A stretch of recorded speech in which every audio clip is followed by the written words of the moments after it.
கர்த்தர் ஒரு வார்த்தை எனக்கு தந்தார். அதையே இன்றைக்கு செய்தியாக நான் உங்களுக்கு சொல்ல ஆசையாய் நிற்கிறேன். ஆண்டவர் என்ன வார்த்தை தந்தார் அப்படின்னா, தாமதம் மகிமைக்கு அடையாளம் என்று ஆண்டவர் வெளிப்படுத்தினார். அல்லேலூயா. ஆமா, இந்த ஆராதனையில் வந்திருக்கிற கர்த்தருடைய பிள்ளைகளோடு கர்த்தர் பேசுகிறார். நிறைய பேருடைய வாழ்க்கையில நிறைய ஆசீர்வாதங்கள், நிறைய நன்மைகள், நிறைய விடுதலைகள் தாமதித்து கொண்டிருக்கிறது. தாமதிக்க நாம என்ன நினைக்கிறோம் அப்படின்னா, ஆண்டவர் மறந்துட்டாரோ, ஆண்டவர் என்னை வெறுக்கிறாரோ, ஆண்டவர் என்னை கைவிட்டுட்டாரோ, என்ன ஆச்சு, எங்கே போனாலும் எனக்கு ஆசீர்வாதம் இல்லை, எவ்வளோ ஜெபித்தாலும் மாற்றம் இல்லை, எவ்வளோ ஜெபித்தாலும் எனக்கு ஒரு நன்மையும் என்னால் காண முடியலையே என்கிற பல கேள்விகளுக்கு ஆண்டவர் உங்களுக்கு இன்றைக்கு பதிலை தருகிறார். ஆண்டவர் சொல்லுகிறார், தாமதம் மகிமைக்கு அடையாளம். அல்லேலூயா. ஆமாம், தாமதம் என்னைக்கும் உங்களுக்கு சாபமாய் அல்ல, தாமதம் மகிமையாய் மாறப்போகிறது. வரவேண்டிய நன்மை தாமதிக்கிறதா, சோர்ந்து போகாதுங்க. தாமதம் மகிமைக்கு அடையாளமாக இருக்கிறது. வேதத்தில் நம்ம தேடி வாசித்து தியானித்தால் யாருக்கெல்லாம் என்னென்ன காரியத்தில் தாமதமாக இருக்கிறதோ அந்த காரியம் பிற்பாடு நடக்கும்போது ரொம்ப ஆசீர்வாதமாக இருந்திருக்கு. அது எல்லாருடைய வாழ்க்கைக்கும் பொருந்தும். ஆகையினால தாமதம் அப்படின்னாலே நிச்சயமாய் அது மகிமைக்கு அடையாளமாக இருக்கிறது. ஒரு காரியம், ஒரு சுகம் தாமதிக்கிறது அப்படின்னா அந்த பலகீனமாக இருக்கிற நபர் ஒருவேளை ஆண்டவர் விட்டு தூரமாக இருப்பார், ஆனால் ஆண்டவருக்கும் அவருக்கும் சம்பந்தம் இல்லாத ஒரு வாழ்க்கை அவர் வாழுவாரானால், அப்படிப்பட்ட ஒரு நபருக்கு ஒரு சுகம், ஒரு ஆரோக்கியம் இல்லை, ஒரு சுகம் இல்லை, பலகீனம், வியாதி, அது ரொம்ப நாளாக இருக்கு அப்படின்னா முடிவு எப்படி இருக்கும் அப்படின்னா அது ரொம்ப அகோரமாக இருக்கும். ஆனால் ஒரு மனுஷன் தேவனை விசுவாசித்து இருக்கிறார், அவருக்கு சுகத்தில் தாமதம் வருகிறது, ஆரோக்கியத்தில் விடுதலை தாமதமாக இருக்கிறது அப்படின்னா, ஆனால் நிச்சயமாய் முடிவு அகோரமாக இல்லை, முடிவு மகிமையாக இருக்கும். ஆகவே ஆண்டவர் சொல்லுகிறார், தாமதம் மகிமைக்கு அடையாளமாக இருக்கிறது. நீ சோர்ந்து போகாத. உங்க வாழ்க்கையில என்னென்னலாம் தாமதிச்சு இருக்கிறதோ அது மகிமையாக தான் மாறப்போகிறது, மகிமையாக தான் உங்க மேல வரப்போகிறது, மகிமையாக தான் நீங்க அனுபவிக்க போகிறீர்கள் என்று ஆண்டவர் வெளிப்படுத்துகிறார். எசேக்கியேல் 12:28 நாம வாசிக்கும் போது ஆண்டவருடைய வசனம் இவ்வண்ணமாய் சொல்லுகிறது. எசேக்கியேல் 12:28, ஆகையால் என் வார்த்தைகளில் ஒன்றாகிலும் இனி தாமதிப்பதில்லை என்று கர்த்தராகிய ஆண்டவர் உரைக்கிறார்.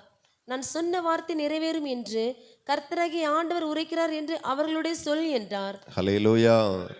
கர்த்தர் எசேக்கியேல் மூலமாய் சபைக்கு சொல்லுகிறார், என் வார்த்தைகளில் ஒன்றாகிலும் இனி தாமதிப்பதில்லை. அப்போ ஒவ்வொரு பேருக்கும் அநேக வார்த்தைகளை, வாக்குத்தத்தங்களை, அநேக காரியங்களை கர்த்தர் வாக்கு பண்ணி இருக்கிறார். ஆனா ஆண்டவர் சொல்லும்போது, தீர்க்கதரிசியோடு கூட பேசும்போது, என் வார்த்தைகளில் ஒன்றாகிலும் இனி தாமதிப்பதில்லை. அப்ப இதுவரையிலும் தாமதித்தது, ஆனால் இனி தாமதிப்பது இல்லை என்று ஆண்டவர் எசேக்கியேல் தீர்க்கதரிசி மூலமாய் பேசுகிறார். அப்போ ஆதி நாட்களில் இருந்து இன்றளவும் இருக்கிற சபை, தேவ ஜனம் அனுபவிக்கிற ஒரு காரியம் என்ன என்றால் தாமதம். தாமதம் என்கிற ஒரு காரியத்தை ஆதி நாட்களில் இருந்த பரிசுத்தவான்களும், பழைய ஏற்பாடு பரிசுத்தவான்களும், புதிய ஏற்பாடு பரிசுத்தவான்களும் இன்றளவும் அனுபவித்து கொண்டுதான் இருக்கிறார்கள். அல்லேலூயா. ஆமா, எல்லா காலகட்டத்திலையும் தாமதம் என்கிறது ஒன்று சபையில இருந்து கொண்டேதான் இருந்திருக்கிறது. ஆகவே ஆண்டவர் தாமதத்தை சகித்தவர்கள், தாமதத்தை ஏற்றுக்கொண்டவர்கள், தாமதித்தாலும் ஆண்டவருக்காய் காத்திருந்தவர்களை பார்த்து ஆண்டவர் திடீரென்று சொல்லி ஒரு நாள் எசேக்கியேல் தீர்க்கதரிசியை பயன்படுத்தி சொல்லுகிறார், நீ அவர்களுக்கு சொல், என் வார்த்தைகளில் ஒன்றாகிலும் இனி தாமதிப்பதில்லை. அல்லேலூயா. இனி தாமதிக்காது, நீ சொல்லு என்று ஆண்டவர் சொல்லுகிறார். ஆகவே ஆண்டவர் சொல்லுகிறார், தாமதம் மகிமைக்கு அடையாளம். ஏன் இப்படின்னா, நீதிமொழி 20:21 நீங்க எடுத்து வாசித்தால் ஆண்டவர் அந்த இடத்துல ஒரு வார்த்தையை சொல்லி இருக்கிறார். நீதிமொழி 20:21, ஆரம்பத்திலே துரிதமாய் கிடைத்த சுதந்திரம் முடிவிலே ஆசீர்வாதம் பெறாது. ஹல்லேலூயா. அப்ப ஆண்டவருடைய வசனத்தை கவனிக்கணும். தேவனுடைய திட்டம் வேற, மனுஷனுடைய திட்டம் வேற. தேவனுடைய நினைவுகள் வேற, மனுஷனுடைய நினைவுகள் வேற.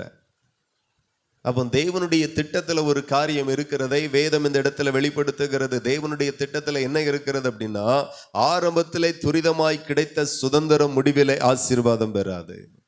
இதுதான் தேவன் திட்டத்துல இருக்கிற ஒரு காரியம். அப்ப தேவனுடைய திட்டத்துல என்ன இருக்கிறது? துரிதமாய் ஒரு ஆசீர்வாதம் வரும் அப்படின்னா அது ஆசீர்வாதமாய் இருக்காது. அல்லேலூயா. ஆமா. சோ அதை நீங்க நல்லா புரிஞ்சுக்கணும். தேவனுடைய திட்டத்தில், தேவனுடைய செயல்களில், தேவனுடைய கிரியைகளில் துரிதமாய் கிடைக்கிறது எதுவுமே முடிவில் ஆசீர்வாதமாய் இருக்காது. ஆகவே தாமதம் நல்லது. எத்தனை பேர் ஏற்றுக்கொள்ளுகிறீங்க? அல்லேலூயா. ஆமா, தாமதம் நல்லதுதான். ஆண்டவருடைய திட்டத்திலேயே அது இல்லை. ஆண்டவருடைய திட்டத்திலேயே ஒரு துரிதமான ஆசீர்வாதம் இல்லை, துரிதமான ஒரு நன்மை இல்லை. 38 வருஷமாய் வியாதி படுக்கையோடு பெதஸ்தா குளத்துல படுத்திருந்தவனுக்கு யாராலும் நினைச்சு பார்க்க முடியாத ஒரு அற்புதம் அன்றைக்கு நடந்தது. அல்லேலூயா. 38 வருஷம் காத்திருந்ததுக்கு பிறகு அவனுடைய வாழ்க்கை ஒளிர ஆரம்பித்தது. இயேசுவால ஒளிர ஆரம்பித்தது. நான் சொல்லுகிறேன், உங்க காத்திருப்பை கர்த்தரே ஆராய்ந்து அறிந்திருக்கிறார். உங்க காத்திருப்புல கர்த்தர் கைவிடாமல் உங்க காத்திருப்புக்கு ஏற்ற பலனை நிறைவாய் உங்களுக்கு கர்த்தர் கொடுக்க போகிறார். உங்க வாழ்க்கை மறுபடியும் ஒளிர போகிறது. தேவனுக்கு மகிமை உண்டாகட்டும். ஆகவே ஆண்டவருடைய திட்டத்திலேயே, ஆண்டவருடைய சித்தத்திலேயே, ஆண்டவருடைய நினைவுகளிலேயே, ஆண்டவருடைய செயல்களிலே இல்லாத ஒரு காரியத்தை புரிந்து கொள்ளுங்க. துரிதம் என்கிறது அவருடைய செயல்களில் இல்லை. துரிதமா நடந்துராதா? நாம ஒவ்வொரு நாள் நினைக்கிறோம், துரிதமா இந்த காரியத்துல ஒரு அற்புதம் நடந்துராதா, துரிதமா ஒரு காரியத்துல விடுதலை வந்துராதா? ஆண்டவர் என்றைக்குமே, பெரியவர்கள் சொல்லுவாங்க, அரசு அன்று கொள்ளுவான், தேவன் நின்றுதான் கொள்ளும் அப்படின்ட்டு. எத்தனை பேர் கேட்டிருக்கீங்க? நான் சின்ன வயசுல இருந்தே கேட்டிருக்கிறேன். அப்போ அவங்க எந்த தெய்வத்தை குறித்து சொன்னாங்கன்னு தெரியலாம், ஆனா வேதத்தை வாசிக்கும் போது அந்த வார்த்தைக்கு இயேசுதான் கரெக்டான பொருத்தமானவர்.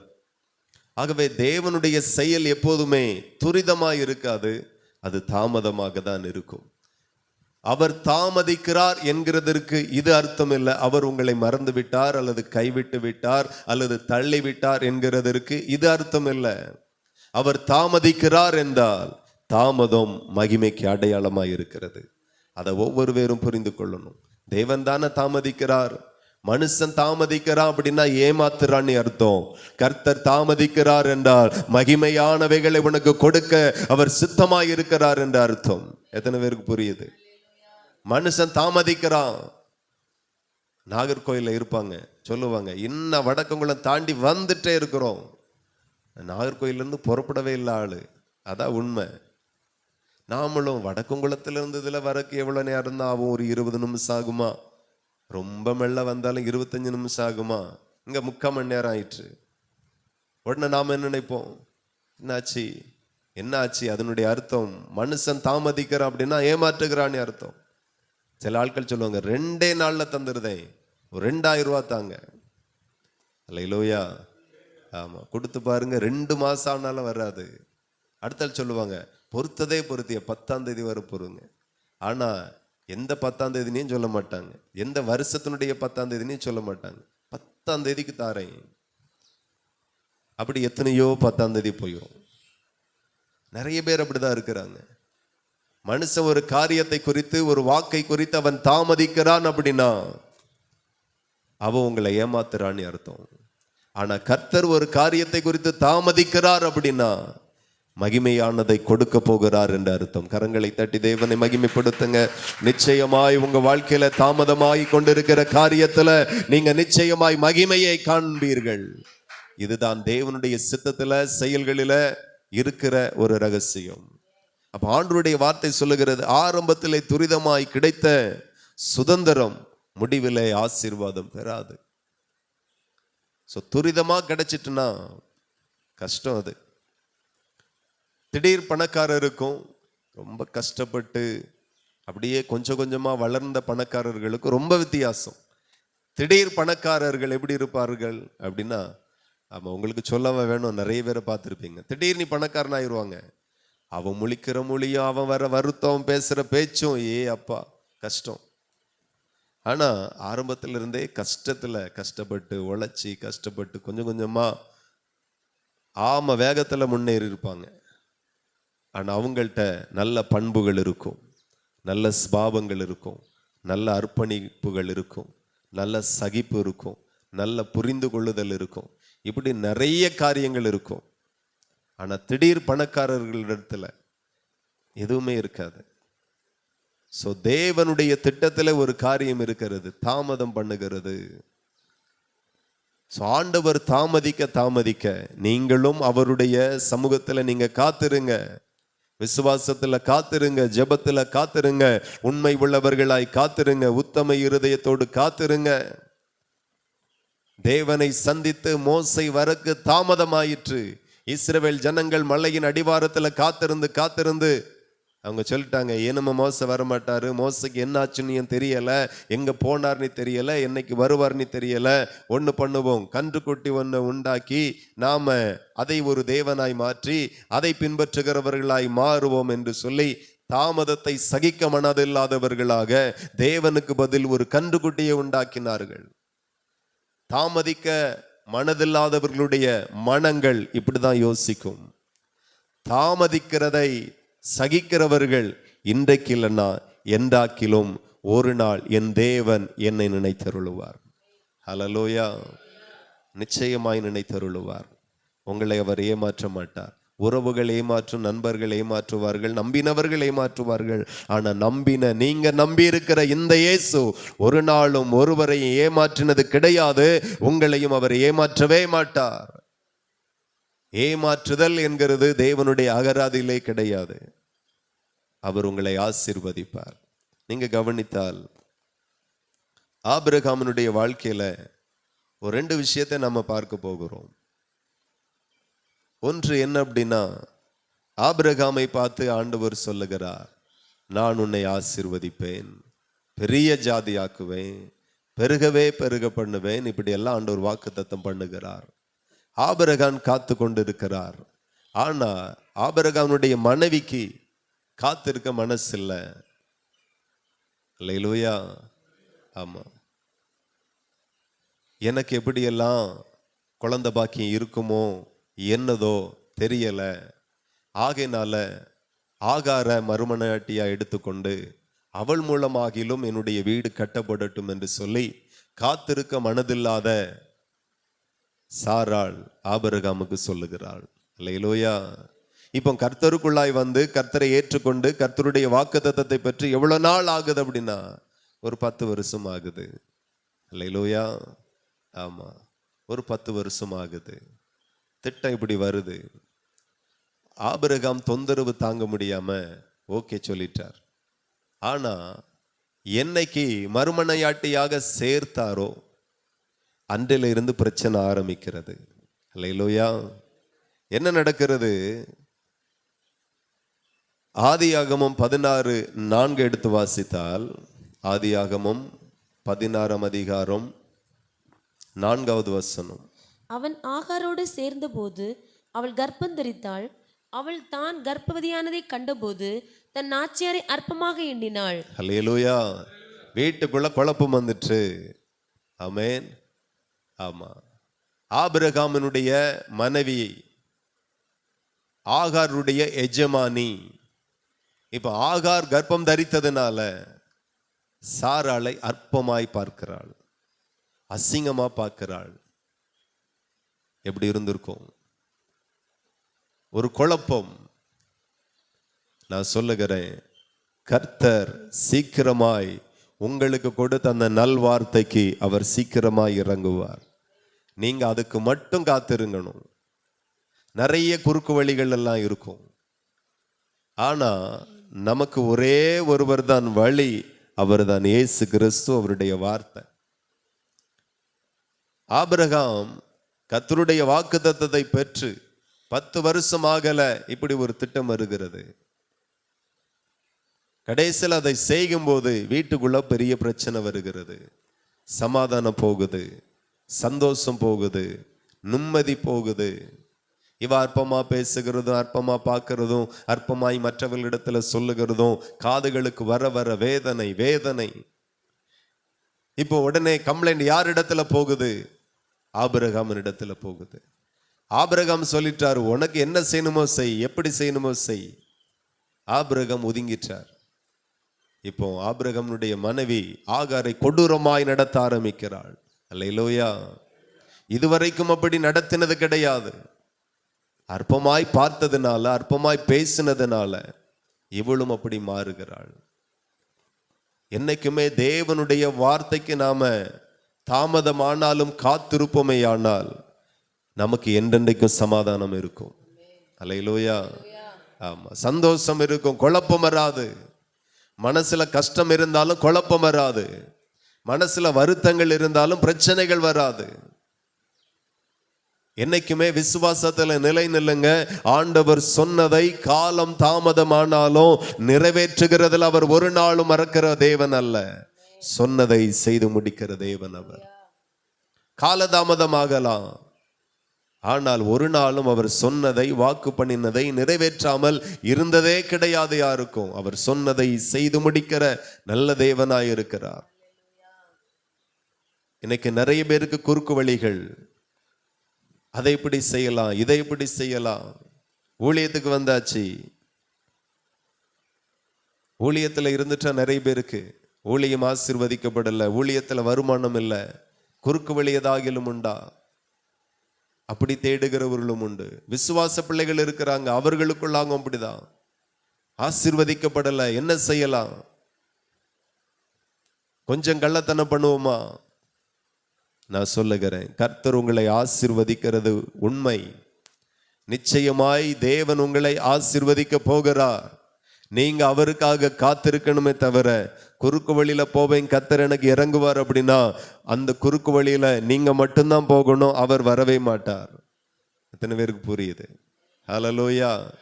ஆமா, கள்ள கணக்கு எழுதுறது, கள்ளத்தனம் பண்றது, இதெல்லாம் நம்மளுடைய வாழ்க்கையில இருக்கவே கூடாது.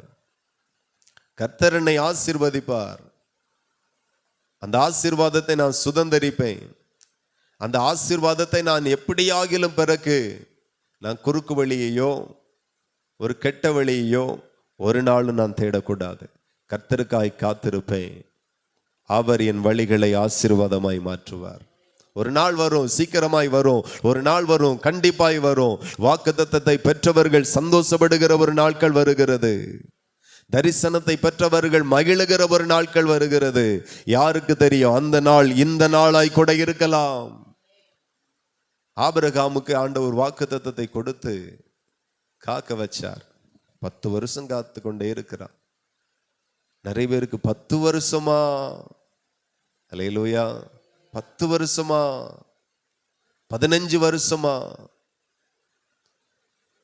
ஆபிரகாமுக்கு ஆண்டவர் வாக்குத்தத்தத்தை கொடுத்து அதை நிறைவேற்றும் போது 25 வருடங்கள் ஆச்சு.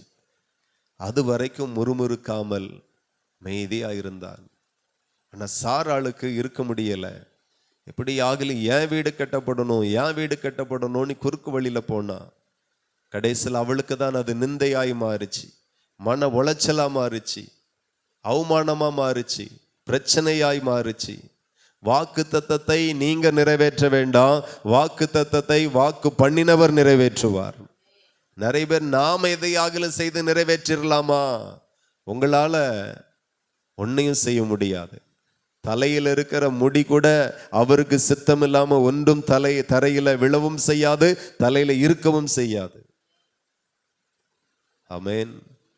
தலையில ஒரு முடி இருக்கணும் அப்படின்னாலும் அவருடைய சித்தம்தான், அது கீழே விழணும் அப்படின்னாலும் அவருடைய சித்தம்தான். வாக்கு தத்தம் தந்தவர், வாக்கு பண்ணினவர், வாக்கு தத்தத்தை நிறைவேற்ற அவர் உண்மை உள்ளவராய் இருப்பார். நீங்க காத்திருந்தால் போதும். ஒவ்வொரு நாளும் தெய்வ சித்தத்துல காத்திருங்க, ஒவ்வொரு நாளும் ஜெபத்துல காத்திருங்க, ஒவ்வொரு நாளும் அபிஷேகத்துல காத்திருங்க, ஒவ்வொரு நாளும் தெய்வ சித்தத்திலே நீங்க காத்திருங்க. ஒரு நாள் வரும், அந்த வாக்குத்தத்தம் நிச்சயமாய் நிறைவேறும். தாமதிக்கிறதை குறித்து குழம்ப வேண்டாம், தாமதிக்கிறதை குறித்து கவலைப்பட வேண்டாம். மனுஷன் தாமதித்தால் அவன் உங்களை ஏமாத்துகிறான் என்று அர்த்தம். ஆனா கர்த்தர் தாமதிக்கிறார் என்றார், வாக்குத்தத்தத்தில் அவர் தாமதிக்கிறார் என்றார், அந்த தாமதம் மகிமைக்கு நேராக ஆமென் முடியும் என்று சொல்லி கர்த்தர் வெளிப்படுத்துகிறார். தாமதம் மகிமைக்கு அடையாளமாய் இருக்கிறது. அப்படியே ஆபிரகாம் அப்படியே காத்துக்கிட்டே இருக்கிறான். சாராளுக்கு தேவையில்லாத வேலை. இப்போ அந்த பிரச்சனை அதோட முடியலை.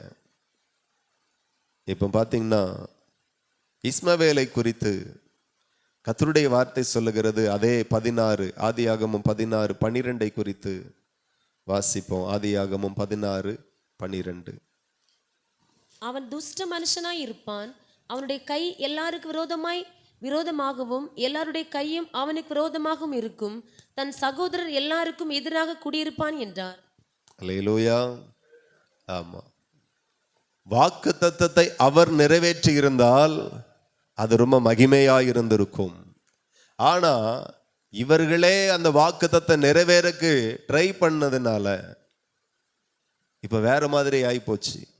ஆண்டவர் சொல்லுகிறார், இதோ ஆகாரனிடத்துல ஆபிரகாமை உனக்கு பிறந்த இந்த இஸ்மவேல் எப்படி இருப்பான் அப்படின்னா அவன் துஷ்ட மனுஷனாய் இருப்பான். அல்லேலூயா. ஆமா, வாக்கு தத்தம் பிள்ளை எப்படி இருக்கும்? ஆமா, ஈசாக்கா இருக்கும். இது வாக்கு தத்தம் இல்ல, காத்திருந்து பெற்றா சமாதானமாய் இருந்திருக்கும். இது காத்திருக்கல, குறுக்கு வழியில போனது. நாமளா எதையாக ஒன்ன செஞ்சு வாக்கு தத்தத்தை நிறைவேற்றலாம் அப்படின்னா இதுதான் கஷ்டம். இப்போ இஸ்மவேலை குறித்து ஆண்டவர் சொல்லுகிற அவன் துஷ்ட மனுஷனாய் இருப்பான், மோசமானவன் அவன். 10 பிள்ளை பெத்தெடுக்கலாம், ஒன்றும் தப்பு கிடையாது. ஆனா ஒரு பிள்ளை தப்பான பிள்ளை ஆயிற்றாக்கி மொத்த குடும்பமும் வேதனை. அல்லேலூயா. ஆமா, முழு குடும்பமும் வேதனை. சமீபத்தில் ஒரு 2 நாளைக்கு முன்னாடி நம்ம காவல் கிணறு அந்த சைடில் ஒரு விபத்து நடந்தது. பைக்கில் போன தாத்தாவும் பேத்தியும் சம்பவ இடத்திலே மரித்து போனார்கள். மோதினது யார் அப்படின்னா வடக்குங்குளத்தில் இருக்கிற ஒரு பையன். வயசு என்ன அப்படின்னா 16 வயசு. ஓட்டிட்டு போன காரு குறையாம ஒரு 12 லட்சம் ரூபா கார், நல்ல பெரிய ஹெவியான கார், நல்ல ஹை ஸ்பீட் வண்டி, வயசுக்கு மிஞ்சின செயல். என்ன பழக்கம்? தன்னுடைய ஃப்ரெண்ட்ஸோட ஒரு அவசரத்துக்கு போனா, என் அம்மாவுக்கு சோம் இல்லை, என் தாத்தாவுக்கு சோம் இல்லை, டிரைவர் செட் ஆகலை, ஆளும் இல்லை, ஏதோ நான் எடுத்தேன் ஆயிப்போச்சு அப்படின்னா ரைட்டு. தன்னை போல ஃப்ரெண்ட்ஸை 4 பேர் 5 பேரை கூட்டிட்டு காரில் ஏற்றிட்டு கன்னியாகுமரிக்கு சுற்றுலாவுக்கு என்ஜாய் பண்ண போயிருக்கிறான். கடைசியில் ஸ்பாட்டில் மோதி 2 பேர் உயிர் சேதம். இப்போ மோதின அந்த பையன் சிறையில், குறுநோக்கு இல்லத்தில், தகப்பனார் ஃபாரின்ல, தாய் வீட்டில், ஒரு குற்றமும் செய்யலை. தாய்க்கு தெரிஞ்சு சாவி எடுத்துட்டு போறானா தெரியாம சாவி எடுத்துட்டு போனானான்னு தெரியல. இப்போ தாய் மேல கேஸ். இப்போ தாய் எங்க அப்படின்னா சிறைச்சாலையில். 2 உசுறு போயிருக்கு. நிலைமை என்ன ஆகும் பாருங்க. இப்படி ஒரு பிள்ளை தேவையா? பிறக்காம இருந்தா நல்லா இருந்திருக்குமே. சிறைச்சாலையில எல்லாம் நம்மளை போல ஆள் இருக்கவே முடியாது. ஆமா, இருக்கவே முடியாது. இனி தாய் என்னைக்கு என்ன நடக்கும், தகப்பனுடைய மனநிலை எப்படி இருக்கும்? ஆண்டவர் சொல்லுகிறார், துஷ்டனாயிருப்பான். இஸ்மவேல் துஷ்டனாயிருப்பான். அவனை குறித்து ஆண்டவர் சொல்லிக்கொண்டே இருக்கிறார். எல்லாருக்கு விரோதமாகவும் அவனுடைய கை எல்லாருக்கு விரோதமாகவும் எல்லாருடைய கை அவனுக்கு விரோதமாகவும் இருக்கும். தன் சகோதரர் எல்லாருக்கும் எதிராக குடியிருப்பான். அல்லேலூயா. இப்படி ஒரு பிள்ளை பிறந்தா இப்படி இருக்கும். அவன் ஒருத்தன் எல்லா சகோதரருக்கு விரோதமா இருப்பான். எல்லா சகோதரருடைய கையும் அவனுக்கு விரோதமா இருக்குமா. அதுதான் இன்றைக்கு இருக்கிற இஸ்மவேலர் முஸ்லிம். இன்னைக்கு நாடுகளுக்கே பெரிய தலைவலி தீவிரவாத அமைப்புகள். அதுதான், எல்லாருக்கும் விரோதமா அவன் இருப்பான், எல்லாருடைய கை அவனுக்கு விரோதமா இருக்கும். பெரிய கஷ்டம். என்ன செய்ய? 10 வருஷத்துல எப்படி ஆகிலும் சாதிச்சிடணும். 5 வருஷத்துல சாதிக்கிறோமோ 10 வருஷத்துல சாதிக்கிறோமோ அது முக்கியம் இல்லை. கர்த்தர் அவருடைய வார்த்தையை நிறைவேற்றி நம்மை உயர்த்தணும். அல்லேலூயா. அது ரொம்ப முக்கியம். துரிதமாய் வருகிற எந்த ஆசீர்வாதமும் முடிவில் ரொம்ப நல்லா இருக்காது. ரொம்ப காத்திருக்கிறது ரொம்ப நல்லது. ரொம்ப காலமா நான் ஒரு வீட்டுக்கு காத்திருக்கிறேன், நல்லது. கர்த்தர் கொடுக்கும்போது மகிமையாய் தருவார். அல்லேலூயா. ஆமா. ஒரு மனுஷன் சூப்பரான ஒரு இடத்தை வாங்கினான். அவசர அவசரமா வீடு கட்டினாங்க. சூப்பரான வீடு. இப்போ போர் போட்டாங்க, தண்ணீரே இல்லை. எப்படி குடியிருக்கிறது? அல்லேலூயா. காலங்கள் வரும், எல்லாவற்றையும் தெய்வம் அனுகூலப்படுத்தி கொடுப்பார். எல்லாவற்றிற்கும் தேவனுடைய சமூகத்தில் காத்திருக்கணும். ஆண்டவர் உங்களுக்கு பிள்ளைகளை தந்திருக்கிறார். ஏற்ற துணைக்காக காத்திருக்கணும். ஆமென். ஆமா. நல்ல வசதியை மட்டும் பார்க்க கூடாது, தேவ சித்தத்தை பார்க்கணும். நல்ல குடும்பம் நல்ல குடும்பம் தான். ஆனா கர்த்தருக்குள் எப்படிப்பட்ட குடும்பம் தெரியாது. ரட்சிக்கப்படாட்டாலும் பரவாயில்லை, ஏதோ ஒரு பேர் கிறிஸ்தவர்கள் தானே. பேர் கிறிஸ்தவர்களுக்கும் சம்பந்தம் கிடையாது. அல்லேலூயா. கிறிஸ்துவின் ஆவி இல்லாதவன் கிறிஸ்துவின் உடையவனே அல்ல என்று வசனம் சொல்லுகிறது. அப்ப அபிஷேகம் இல்லாதவர்கள் கூட கிறிஸ்துவுக்கும் அவர்களுக்கும் சம்பந்தம் இல்லைன்னு வேதம் சொல்லுகிறது. உபதேசத்துல கோளாறா? நீங்க என்ன உபதேசத்துல இருக்கீங்க, என்ன சத்தியத்துல இருக்கீங்க, கர்த்தர் உங்களை எப்படி நடத்துகிறார், அந்த குடும்பத்தோடு அந்த நபரோடு சம்பந்தம் வைங்க. அல்லேலூயா. அது ரொம்ப ரொம்ப முக்கியம். கர்த்தர் கொண்டு வருவார், ஏற்ற துணை ஆண்டவர் கொண்டு வருவார். சில குடும்பம் சொல்லும், அவங்க வேதக்காரங்க கிடையாது, ஆனா வேதத்துல கட்டுறேன்னு சம்மதிக்கிறாங்க. ஓ, உடனே நாங்க என்ன செய்யணுமா? இப்படி பழகக்கூடாது. கர்த்தர் உங்களை ரட்சித்தார் என்றால், உங்க பிள்ளைகளை ரட்சித்தார் என்றால், அந்த பிள்ளைகளுக்கு ரட்சிக்கப்பட்ட ஏற்ற துணையை கர்த்தர் இங்கேயே ஒரு இடத்துல ரட்சித்து வைத்திருப்பார். அதுக்காக நம்ம காத்திருக்கணும். கொஞ்சம் அலைய வேண்டியதா இருக்கும், கொஞ்சம் காத்திருக்க வேண்டியதா இருக்கும். நல்ல நல்ல சம்பந்தம்லாம் வீடு தேடி ரொம்ப கட்டாயப்படுத்துற மாதிரி இருக்கும். நீங்க மயங்கிறாதுங்க, பொறுமையா இருங்க. ஏற்ற துணை அந்த மகளுக்கு கர்த்தர் கொண்டு வருவார். ஆமா. நிறைய பேர் ஏமாந்து போகிறது இந்த ஒரு விஷயம்தான். பிள்ளை 25 வருஷம் வயது வரைக்கும் இருந்திருக்காங்க, என்ன 5 மாசம் பொறுக்க மாட்டாங்களா? கர்த்தருக்காய் காத்திருங்க. ஏற்ற துணை வரட்டும், நல்ல ரட்சிக்கப்பட்ட வரன் வரட்டும், நல்ல அபிஷேகத்தில் இருக்கிற வரன் வரட்டும், நல்ல சத்தியத்தில் இருக்கிற குடும்பங்கள் வரட்டும், நல்ல தேவனுக்காக வைராக்கியமாய் எழும்பி இருக்கிற நல்ல பக்தி விருத்தியான குடும்பம் வரட்டும். காத்திருப்போம். அது ரொம்ப ஆசீர்வாதமாய் இருக்கும். நிறைய குடும்பத்திலே தான் நடக்குது. கல்யாணத்துக்காக ஞான ஸ்நானம், கல்யாணத்திற்காக சபைக்கு இல்ல, ஒரு பெண்ணுக்காக ஒரு மாப்பிள்ளைக்காக கர்த்தரை தேடுகிறது, சபையை நாடுகிறது. வேண்டாம். உங்க பிள்ளைக்காக ஏற்ற துணையை கர்த்தர் வைத்திருக்கிறார். நீங்க தான் பெற்றோர் தான் காத்திருக்கணும். என் தேவன் என்னை அறிந்திருக்கிறார், என் பிள்ளையை அறிந்திருக்கிறார். ஏற்ற துணையை கர்த்தர் கொண்டு வருவார். பிள்ளை எப்படி ஞானஸ்நானம் பெற்றாலோ, பிள்ளை எப்படி அபிஷேகம் பெற்றிருக்கிறாளோ, பிள்ளை எப்படி அந்நிய பாஷை பெற்றிருக்கிறாளோ, பிள்ளை எப்படி சத்தியத்திலே நடக்கிறாளோ, அதே போல ஏற்ற துணையை பரலோகத்தின் தேவன் ஒரு மாதத்துல கூட உருவாக்கி கொடுக்க முடியும். எத்தனை பேர் நம்புறீங்க? ஹல்லேலூயா. நீங்க காத்திருங்க. கர்த்தர் தாமதிக்கிறார் அப்படின்னா அது மகிமையா இருக்கும். மகிமையின் அடையாளம் தான் அது. நீங்க ஸ்பீடாவாதிருங்க. ஓவர் ஸ்பீடு உடம்புக்கு நல்லது அப்படிம்பாங்க. ஆமா. நீங்க ஸ்பீட் ஆகாதிருங்க, நிதானம். அவர் பையன் நடக்கிறதா பையன் நடங்க. ஆமா. கர்த்தர் நல்லவர். அப்ப ஆண்டவர் சொல்லுகிறார், அவன் துஷ்ட மனுஷனாயிருப்பான், அவனுடைய கை எல்லாருக்கும் விரோதமாகவும் எல்லாருடைய கை அவனுக்கு விரோதமாகவும் இருக்கும், தன் சகோதரர் எல்லாருக்கும் எதிராக குடியிருப்பான் என்றார். ஹல்லேலூயா.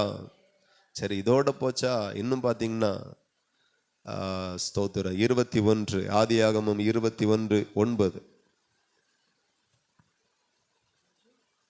ஆதியாகமம் 21:9.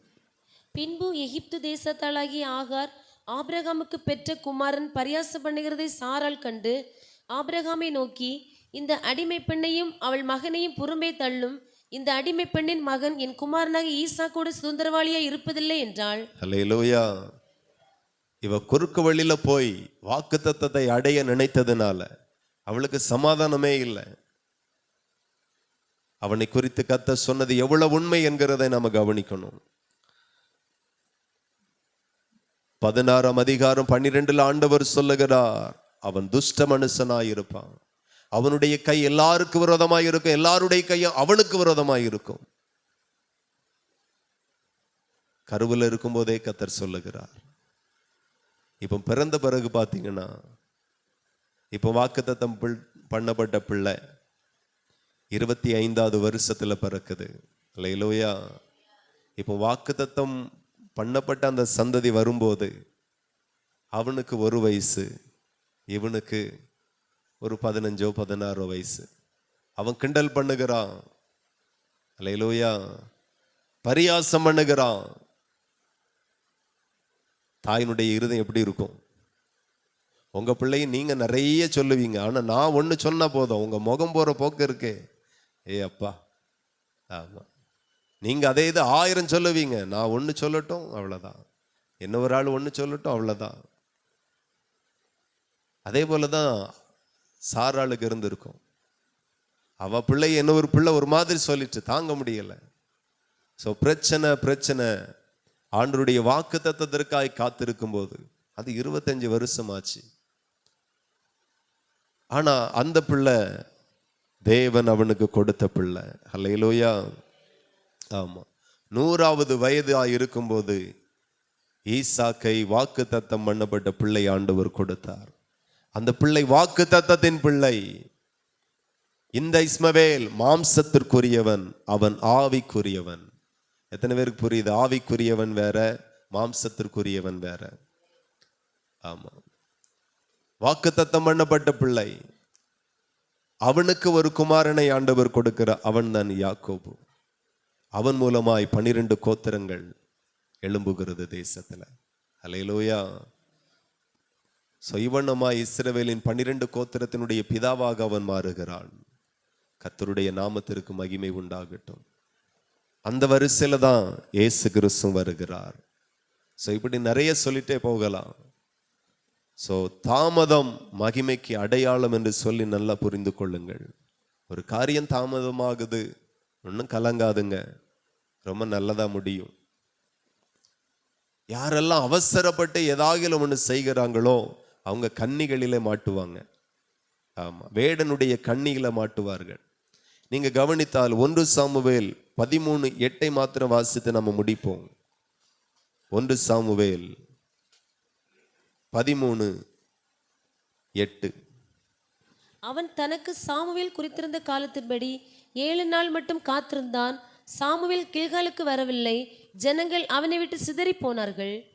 அல்லேலூயா. இப்போ சாமுவேல் சொல்லியிருந்தா, நான் ஒரு 7 நாளைக்குள்ள நான் வாரேன் அப்படின்னு சொல்லியிருந்தான். நான் வந்து கர்த்தருக்கு பலி செலுத்துவேன், அந்த பலியை கர்த்தர் அங்கீகரிப்பார், அந்த பலிகளையும் அந்த ஆராதனையும் அங்கீகரிக்கிற தேவன் நம்மை ஆசீர்வதிப்பார். எத்தனை பேருக்கு புரியுது? நீங்க ஆராதனை செய்கிறீர்கள், காணிக்கை செலுத்துகிறீர்கள், அந்த ஆராதனையும் அந்த காணிக்கையும் அங்கீகரிக்கிற தேவன் உங்களை சும்மா விடுவாரோ? விடவே மாட்டார். உங்களை நிச்சயம் ஆசீர்வதிப்பார். ஆனா அந்த ஆராதனை தனியா இருந்து பண்ணுனா எப்படி இருக்கும்? ஆராதனைக்கு ஒரு அழகு உண்டு, ஒரு ஒழுக்கம் உண்டு, ஒரு ஒழுங்கு உண்டு. ஆராதனை அப்படின்னா சபையில நடக்கிற ஆராதனையை நீங்க கனம் பண்ணி அங்க வந்து அமர்ந்திருந்து கர்த்தரை ஆராதிக்கணும். அல்லேலூயா. இன்னைக்கு நிறைய பரிசுத்தவான்கள் வீட்டிலேயே இருந்து ஆராதிக்காங்க. சபையெல்லாம் சரியில்லை, பாஸ்டர்லாம் சரியில்லை, எல்லாம் கள்ள பயிலுவ, இவர் மட்டும்தான் உண்மையும் உத்தமும். அப்படி வீட்டிலேயே இருந்து ஆராதனை தொடருகிறது. நிறைய சுவிசேஷர்கள் வீட்டிலேயே இருந்து ஆராதிக்கிறார்கள். நான் சொல்லுகிறேன், சபையில போய் ஆராதிக்கிறது தேவனுடைய சித்தத்தில் உண்டாயிருக்கிறது. ஆமா, காணிக்கை, சிலர் காணிக்கை தசமம் கையில வச்சுட்டே இஷ்டத்திற்கு செய்கிறது. ஆமா, அந்த ஊழியத்துக்கு இந்த ஊழியத்திற்கு கர்த்தர் நம்ம சபையில ஆண்டவர் வைத்திருக்கிறார். இந்த சபை என்னுடைய தாய் வீடா இருக்கிறது. அல்லேலூயா. சிலர் சொல்லும்போது எனக்கு ரொம்ப சந்தோஷமா இருக்கும். இதே போல எங்க விசுவாசிகளுடைய எல்லாருடைய வாய்களும் சொல்லணும் அப்படின்ட்டு அவங்க சொல்லுவாங்க, என் தாய் சபை அப்படிம்பாங்க. அல்லேலூயா. ஆமா. எந்தெந்த சபையில இருக்கிற ஆட்களோ சொல்றாங்க, நம்ம சபையில இருக்கிற எல்லாரும் சொல்லணும்னு நான் விரும்புறேன், இது எங்க தாய் சபை அப்படின்ட்டு. ஆமா. நிறைய பேர் ஏற்றுக்கொள்ளுகிறதே இல்லை. எந்த சபையும் தன்னுடைய தாய் சபையாக ஏற்றுக்கொள்ளுகிறதே இல்லை. சும்மா இங்க கொஞ்ச நாள், அங்க கொஞ்ச நாள், அங்க கொஞ்ச நாள், அங்க கொஞ்ச நாள். சபையை குறித்து நமக்கு ஒரு தெளிவு இருக்கணும். இந்த சபையில கர்த்தர் என்னோடு கூட என்னை நிலைநிறுத்தி இருக்கிறார். ஹல்லேலூயா. இந்த சபையில கர்த்தர் என்னை நிலைநிறுத்தி இருக்கிறார். அதுல நீங்க உறுதியா இருக்கணும். இந்த சபை எனக்கு தந்த சபை. நான் தெளிவாய் சொல்லுவேன், இந்த ஊழியம் கர்த்தர் எனக்கு தந்த ஊழியம் என்று. ஊழியத்துல ஒரு தெளிவு இல்லைன்னா கொஞ்ச நாளுங்க பண்ணி பார்ப்போம், ஒன்றும் சரியில்லை, வேற எங்க போவேன், அப்படியே திருநெல்வேலி பக்கம் போவோம், அங்க கொஞ்ச நாள் கொட்டடிச்சு கை தட்டி ஆராதனை நடத்தி, இங்கேயும் ஒன்றும் சரியில்லை, இதை திருநெல்வேலியை காட்டிலும் சூப்பர் ஏரியா மதுரை, அப்படியே வண்டியை மதுரை பக்கம், அங்க கொஞ்ச நாள். உன்னை எங்க வச்சிருக்கிறார்? ஒரு ஊழியக்காரனுக்கு தெளிவு இருக்கணும், கர்த்தர் தந்த ஊழியம். குறுக்கால போனா நிறைய போகலாம், பிரச்சனை தான் வரும், கைகளில் நன்மை வராது.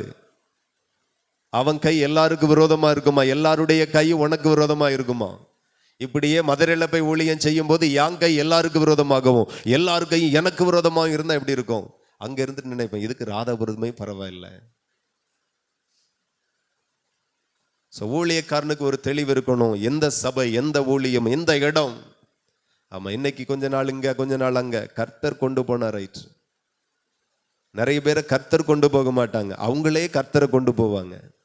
ஆமா, நீங்க கர்த்தரை கொண்டு போனா ஒண்ணும் நடக்காது, கர்த்தர் உங்களை கொண்டு போனா நடக்காததும் உங்களை கொண்டு கர்த்தர் நடத்தி முடிப்பார். ஆமா, நிறைய பேருக்கு அதெல்லாம் புரிய மாட்டேன். கர்த்தர் நம்மளை எங்க வச்சிருக்கிறார், எந்த சபையில வச்சிருக்கிறார், அதுல உறுதியாயிருங்க. நிறைய பேருக்கு சபை விட்டு சபை போற ரொம்ப ஈஸி.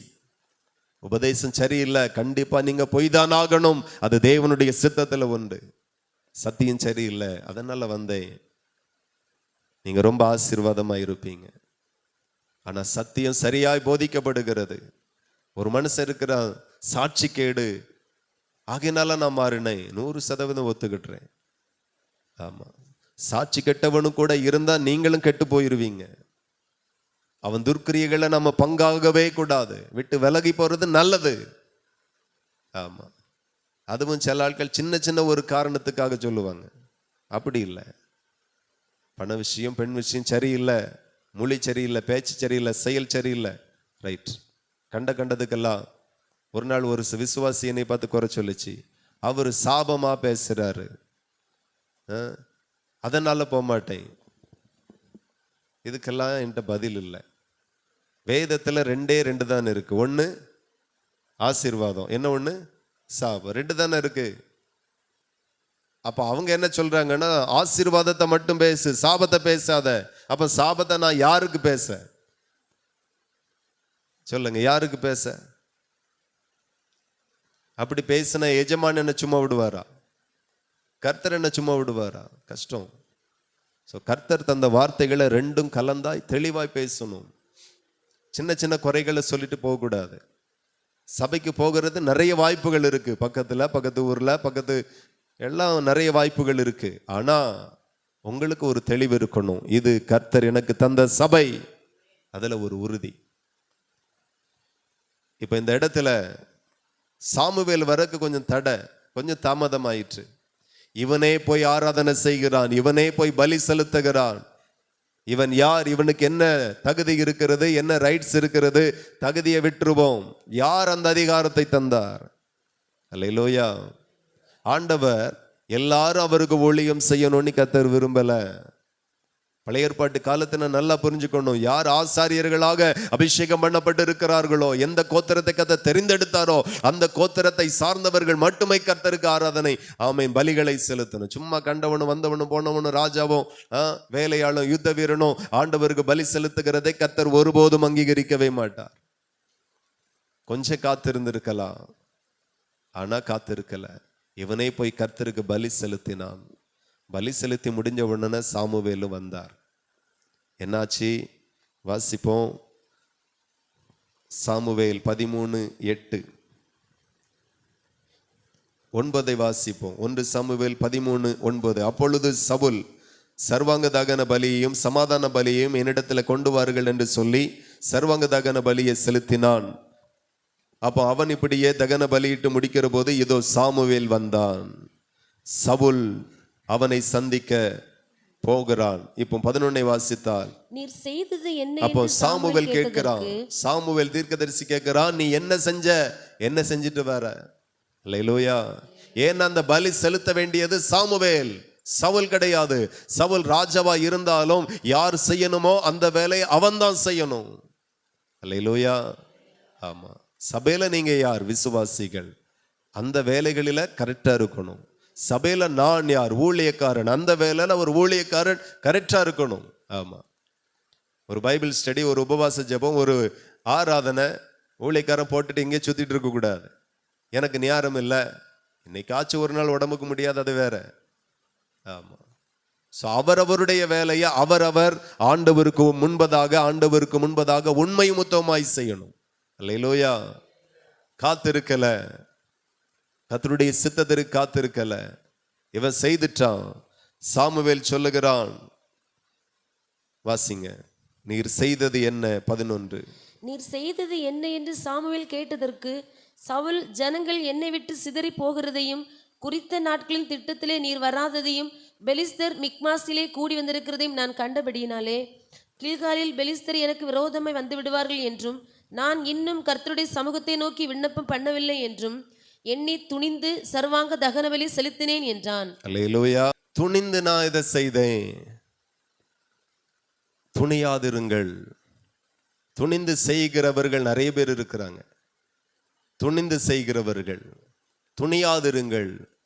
நம்ம யாருக்கு செய்கிறோம்? கர்த்தருக்கு செய்கிறோம். கர்த்தருக்கு எதை செய்தாலும் துணிந்து அல்ல, பணிந்து செய்யுங்கள், கர்த்தர் உங்களை ஆசீர்வதிப்பார்.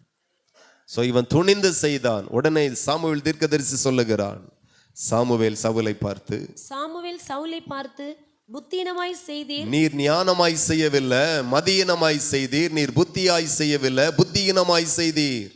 உம்முடைய தேவனாகிய கர்த்தர் உமக்கு விதித்த கட்டளையை கை கொள்ளாமற் போனீர். மற்றபடி கர்த்தர் இஸ்ரவேலின் மேல் உம்முடைய ராஜ்யபாரத்தை என்றைக்கும் ஸ்திரப்படுத்துவார். இப்போதோ உம்முடைய ராஜ்யபாரம் நிலை நிற்காது. கர்த்தர் தம்முடைய இருதயத்திற்கு ஏற்ற ஒரு மனுஷனை நமக்கு தேடி அவனை கர்த்தர் தம்முடைய ஜனங்களின் மேல் தலைவனாய் இருக்க கட்டளையிட்டார். ஒரே ஒரு வார்த்தையில சாமுவேல் முடிக்கிறார், ஏனி உம்முடைய ராஜ்யபாரம் நிலை நிற்காது. அல்லேலூயா. கர்த்தருக்காய் காத்திருக்கணும், தேவ சித்தத்திற்காய் காத்திருக்கணும். நீர் காத்திருக்கல, ஆகையினால இனி உம்முடைய ராஜ்யபாரம் நிலை நிற்காது. ஆமா, அல்லேலூயா. கர்த்தருக்காய் காத்திருங்க, நீங்க நிலை நிற்பீர்கள். உங்க குடும்பம் நிலை நிற்கும். டக்கு டக்குன்னு எடுத்தேன் கவுத்தேன்னு செய்யக்கூடாது. சபை காரியம், தெய்வீக காரியம், தேவனுக்கான காரியம் எல்லாவற்றிலையும் மிக பொறுமையோடு.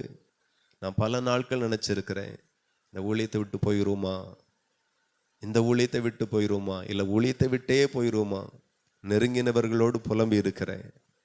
ஆனாலும் தேவன் தந்த ஊழியம், தேவனுடைய காரியம் ரொம்ப நிதானமாய், ரொம்ப பொறுமையாய், கடைசியை சொல்லுவேன், என்ன 1 வருஷம் பார்ப்போம், என்ன 1 மாசம் பார்ப்போம், அப்படியே வருஷத்தை கழித்தோம். இதுவரையிலும் கர்த்தர் கைவிடவில்லை. யாருக்கு புரிகிறதோ இல்லையோ, எனக்கு புரிகிறது, இந்த ஊழியத்தில் கர்த்தர் என்னை இன்னும் வைத்திருக்கிறார். அல்லேலூயா. ஆமா, ஸோ நிலை நிற்கிறோம். இதுவரையிலும் கர்த்தரங்களை பொறுப்படுத்தி கொண்டிருக்கிறார். ஸோ கர்த்தருக்காய் காத்திருங்க.